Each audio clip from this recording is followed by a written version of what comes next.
I want to talk about the issues and challenges I faced whilst making my new documentary, Young, Gifted and Grinding.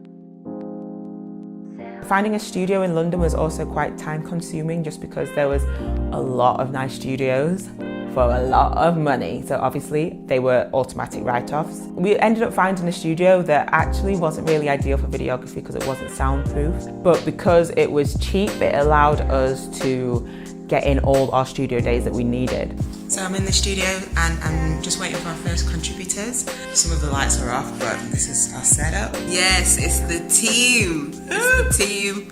So, gifted and grinding. I knew you'd make it into a sermon. So there were ones that were like £250 an hour. There were ones actually that were £500 an hour. Did you say £500 an hour? For what? Finding accommodation can be a pain, especially in a city like London because it's expensive. I found a hostel, but it had really good ratings. It had like an 8 out of 10. And I don't know, I would like to meet those people who gave that hostel an 8 out of 10 just to look them in the eye and say, what have I done to you to deserve this? Figure out a way so you don't have to do that. Keep your equipment safe. Keep yourself safe, but keep your equipment safe. So glad to be leaving this hostel. I'm glad. But in fairness to that hostel, because it was so cheap, I was able to do that extra studio day that I needed. And if I'd have gone with a more expensive place, I wouldn't have had a budget to do that. So, I don't know. For the majority of the location shoots, especially in the first week, it was just me. Today I've got 3 different locations that I'm going to be filming in. This is my saving grace, my monopod. I use it mainly for weddings. And before I go, I just make sure I have all my base plates attached. If you can, and you have someone who can help you on the day, make sure there's at least 2 of you. By the end of the week, my back was pretty much done. Heading to interview Dorcas now. Got a lot of equipment. Looking at everyone like they're potential thieves and robbers. So thank you, Dorcas. Thank you for having me. Bless you. And also, if you don't have to do 3 interviews in one day, don't. Unless they're 3 studio interviews and the people are coming to you.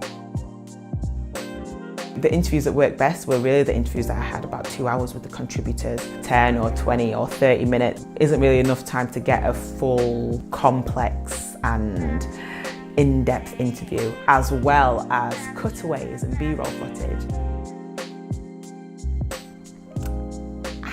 I don't like stress, especially when it comes to filming, because it can be stressful in itself. So you want people who are not going to add to the stress. You want people who are going to take away from the stress. So I'd always go for someone who's reliable over someone who's creative. If someone is super creative, but they're not there, then what is their creativity? It's useless because they're literally and physically not there.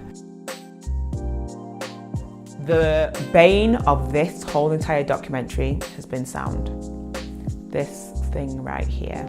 The Afro Hair and Skin Company basically started when I'd moved to Sweden in 2005 and found myself in a situation. The Afro Hair and Skin Company basically started when I'd moved to Sweden in 2005. But even if you buy something brand new, check that it works before you go on shoot and on location. I also had the Rode mic attached to the camera. And the sound isn't obviously as good as it would be from a lapel mic, but it's usable and you can make it better with audio software.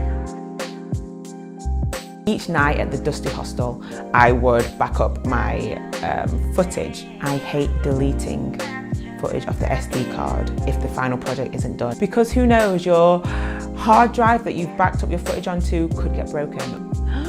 Oh, the actual thought of it makes me, and it's not just footage, is it? It's time, it's your time, it's other people's time, it's hard work. Ideally, back up your footage onto 2 hard drives. Just basically bring as many SD cards as you can. So yeah, I hope that helped. I hope you go and watch the documentary, Young, Gifted and Grinding. A lot of hard work has gone into this, and I just hope it's inspiring and helpful, and I feel like this is a documentary.